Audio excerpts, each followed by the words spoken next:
yung ano. Pero kunan ko lang to. Ah, Sa parabol of Zoe, sa observation ko po pas, yung apat na buto ay tulad ko ng isang palay na nakasik na tabi ng daan amen. sa batuhan, sa dawagan, o sa mabuting lupa. Okay. Ang interpretation ko naman nito sa apat na buto ng palay ay tulad ko ng puso ng tao. Praise God. Kasi yung nakasik sa tabi ng daan, yun yung puso na matigas, na walang paki sa Panginoon at walang paki sa mga salita ng Diyos. Yung nasik naman sa mabuting sa batuhan at sa dawagan, yan din yung pusong wala pa rin paki sa Diyos. Kasi pares lang sila nun, bigla silang na tapos nawawala, namatay. Okay. Pero yung nahasik sa mabuting lupa, yan yung tao na may mabuting puso at may relasyon sa Diyos at higit sa lahat, takot siya sa Diyos. Okay. Ang application ko naman sa parabol na ito, sa sarili ko, ay hindi ko rin masabi ang mabuting lupa ako kasi dumaan din ako sa apat na buto na yun. Noong una, wala pa rin akong pake sa Panginoon. At hindi pa pinabayaan ng Diyos. Nasik man ako sa daan or sa batuhan or sa dawagan, nagbigay pa rin ang Diyos ng lupa para sa akin upang ako ay maging maayos na tao at may takot sa Kanya. Amen. Dito naman sa parable of wheat and tares, ang observation ko sa parable na ito ay ang palay din ang ginagamit ng ating Panginoon upang pagdating ng araw ay maani sila at makain. Ang interpretation ko naman sa dalawang itinanim na yun, mabuti at masama, ay inantulad ko ng maraming tao. Kasi nung pinanganak sila hanggang sila ay lumaki, binigyan pa rin sila ng freedom sa ating Panginoon. Amen. Gumawa man sila ng masama o mabuti, ay hindi pa rin nagagalit ang Panginoon. Kasi pagdating ng panahon na wala na yung mga tao sa mundo, ay pinagtipon yung mga masamang tao at sila ay hindi kapasok sa karya ng Diyos. Doon sila sa kaisitan. At pinagtipon naman yung mga mabuting tao at sila yung nagkaroon ng buhay na walang hanggan. Ang application ko naman sa sarili ko dito pas, kahit maraming mga masasamang bagay sa paligid, ay patuloy pa rin ako magdasal, magbasa sa mga salita ng Diyos at magsamba upang pagdating ng panahon, doon ako mapunta sa buhay na walang hanggan. Okay. Dito naman sa parable of mustard seed. Ang aking observation naman sa parable na ito, ang ginagamit ng ating Panginoon ay buto ng mustasa. At ito ay napakaliit na buto. Pero pag ito ay lumaki, napakalaki. At ito naging puno ng kahoy at pag napakahabang panahon ay napuntahan ng hayop, ng mga tao, maraming makatulong, mga bunga. Yun lang ang observation ko sa parable na yun. Ang interpretation ko naman sa parable na ito ay hinintulad ko ng isang puso ng tao pa rin. Kasi nung itinanim ng puso ang maliit na salita ng Panginoon, ay kahit maliit ito, pero nung ito ay lumaki, kasi palagi silang nagsamba, nagbasa ng mga salita ng Diyos, tulad ng isang Bible, kaya yun, lumaki ng kanyang kalaman at marami ng taong lumapit sa kanya at sumama sa kanya upang magsamba, basa ng mga salita ng Diyos. Okay. Ang application ko naman dito ay yung patuloy lang sa pagsamba sa Panginoon at pagbasa sa mga salita ng Diyos at pagdating na ng paglaki ng aking kalaman, unti-unti ko i-share sa aking pamilya at sa ibang tao para masama din sila sa karya ng langit. Okay. Praise God. Ito naman tayo sa parable of living. Ang aking observation sa parable na ito, kaya isang babae ang ginagamit ng ating Panginoon kasi noong mga panahon na yun, ay ang mga babae lang talaga ang magluto sa kanyang pamilya. Okay. Kasi yung mga lalaki, mga ano yun, mga Tatrabaho. sundalo. Mga sundalo. O, ganun niya. Hindi Amen. marunong magluto yun. Kaya babae ginagamit. Puro pandigma ang ano nila.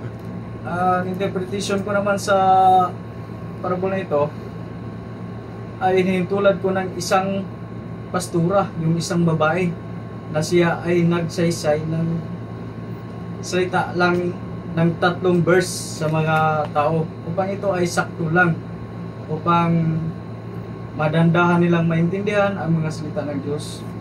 At yung pinapasok na sila sa simbahan upang nagsimula na silang sa pagsamba sa mabuting gawain at palagi na silang magbasa ng salita ng Diyos sa loob ng simbahan, habang tumatagal ay nalibadaruhan silang lahat. Amen. Dumadami na yung kanilang mga kaalaman, mga salita ng Diyos. Kumakalat na. At ang application ko naman dito sa sarili ko ay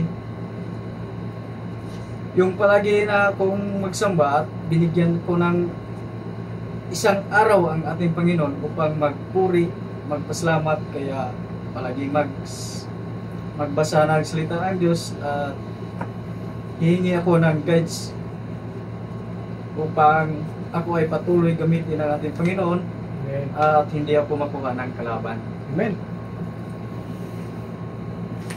Okay. Dito naman tayo sa hidden treasure. Aking observation sa parable na ito ay gumagamit ang ating Panginoong Diyos ng isang magsasaka upang ito ay nagtrabaho sa bukid at nagbungkal sa bukid, at yun, may nakita siyang kayamanan at inilihim niya muna ito at nag-obserba sa kayamanan na yun. Alam na niya na mas mahalaga pa sa kanya ang kayamanan na yun kaysa sa kanyang karian. Kaya yun, naisip niya at bininta niya ang mga luma niyang karian at pinalit niya yung bagong kayamanan. Amen. Ang interpretation ko naman sa parable na ito, kaya yun ang tao na yun, habang nagtrabaho siya sa maayos sa bukid at nakita siya ng Diyos, ng ating Panginoon, kaya siya yung binigyan ng kayamanan ng Diyos kasi mabuti sila ng trabaho. Yung iba hindi niya binigyan kasi Okay. walang ano yun, trabaho lang tapos daming salita. Puro reklamo, no? Puro reklamo. Kaya yun, ang mga mabuting gawain tulad ng mga ginagawa ng Diyos upang siya ay maligtas sa mga kasamaan, at kaya bininta niya yung luma niyang pagkatao tulad ng mga bisyo, mga maduming gawain, at binili nila yung bukid na yun upang ang kayamanan ng bigay ng Diyos ay manatili sa kanyang puso at binago ang kanyang pagkatao. Amen. Ang application ko naman sa sarili ko ay nung nalaman ko ang mga salita na ito, na ako ay binago ng ating Panginoon at tinanggap ko na si Lord, kaya yun, bininta ko na rin ang luma kong pagkatao. At tinanggap ko na ang binigay ni Lord na yung kayamanan na yun tulad ng mga pagbasa ng salita ng Diyos at pagsamba sa Kanya, at siya lang ang aking Panginoon na tagapagligtas sa aking buhay. Amen. Praise God. Wala tayo sa panglas, Ayan. sa parable of Pearl. of great and price. Ang aking observation naman sa parable na ito, ang ginamit ng Panginoon ay isang taong mangalakal. Dahil ang mangalakal ay hindi biro na trabaho. Lalo na kung may hinahanap siya ng totoong pirlas, hanggang hindi talaga siya tamad. Kaya ito yung ginagamit ng Panginoon, mangalakal.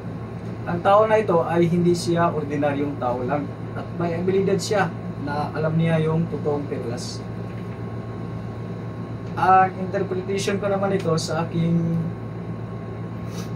pagkaunawa sa parabol na ito ay hinahantulad ko sa mga tao o pastor na may pusong maghanap ng totoong perlas tulad ng kaligtasan Amen. o si Jesus Christ ang Amen. hinahanap. Habang siya ay naghanap ng totoong perlas, palagi siyang pumunta sa simbahan upang magsamba, magpuri sa ating Panginoon. At humingi siya ng guide. At yun, unti-unti niyang nahanap ang totoong perlas at tinanggap niya si Jesus Christ at binita niya yung lumang pagkatao niya at pinalit niya yung totoong perlas at yun na nga, si Jesus Christ upang magkaroon siya ng buhay na walang hanggan. Amen. Amen. Kasi natanggap na yung si Jesus Christ, yung totoong perlas talaga. Okay. Application. Ang application ko naman sa sarili ko ay susundin ko yung mga lakal na yon na hindi ako tamarin sa paghanap ng totoong perlas. Kaya palagi akong magsamba, magbasa sa mga salita ng Diyos, at humingi din ako ng guideline. At higit sa lahat, magdasal palagi sa ating Panginoon upang hindi ako mawalay sa kanyang landas. Amen. Praise God. Yun lang para Praise the Lord. Amen. So, yan, Juni, itabi mo yan. Magagamit yan sa pag na-assign ka sa Bible Exhort. Pipili ka dyan ng gusto mong ipaliwanag.